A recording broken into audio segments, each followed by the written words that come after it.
السلام علیکم پیارے بچوں، کیا حال ہے آپ سب کے؟ میں امید کرتی ہوں کہ آپ سب بالکل ٹھیک ہوں گے۔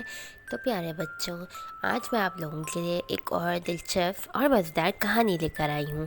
کہانی اگر اچھی لگے تو اسے لائک کرنا مت بھولیے گا اور میرے چینل کو سبسکرائب کر دیجیے گا۔ تو چلیں کہانی کو شروع کرتے ہیں۔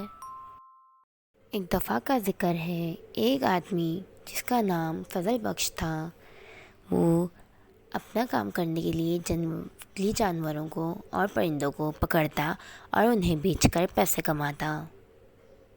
اس طرح کرتے کرتے وہ بہت زیادہ امیر ہو چکا تھا۔ ایک دن اس کا بیٹا نظام اس کے پاس آیا اور کہنے لگا، بابا جان، 14 اگست آنے والی ہے اور میں اسکول میں اس پر تقریر کرنا چاہتا ہوں، تو کیا آپ مجھے اس پر تقریر لکھ کر دے دیں گے؟ تو فضل بخش بولا، اس میں کون سا بڑی بات ہے، لاؤ میں لکھ کر دیتا ہوں تمہیں۔ نظام نے بتایا کہ میری اسپیچ کا ٹاپک ہے آزادی ہم سب کا حق، میں جہاں چاہوں جانا چاہوں، اپنی مرضی سے اڑ کر آزاد پرندے کی طرح وہاں چلا جاؤں، مجھ پہ کوئی روک ٹوک نہ ہو، نہ ہی مجھے کوئی اپنے قید میں قید کر سکے، بالکل ایک آزاد پرندے کی طرح میں اڑ سکوں۔ ابھی فضل بخش تقریر لکھ ہی رہا تھا کہ اس کا بیٹا بولا، بابا جان، آزادی ہم سب کا حق ہے،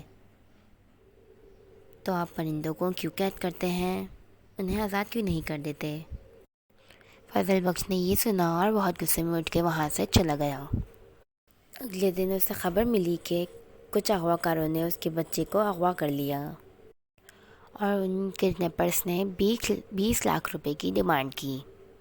فضل بخش پریشان ہو گیا کہ اتنی بڑی رقم میں کہاں سے لاؤں گا۔ اس نے پھر اللہ تعالیٰ کے آگے جھک کر توبہ کر لی اور تمام جانوروں کو جنگل میں حفاظت سے چھوڑ آیا۔ 2 دن بعد پولیس نے اغوا کاروں کو پکڑ کے نظام کو چھڑوا لیا تھا۔ سب بہت خوش تھے اور پھر فضل بخش نے بھی جانوروں کو اغوا کر کے بیچنے والا کام بھی چھوڑ کر ایمانداری سے کمانا شروع کر دیا۔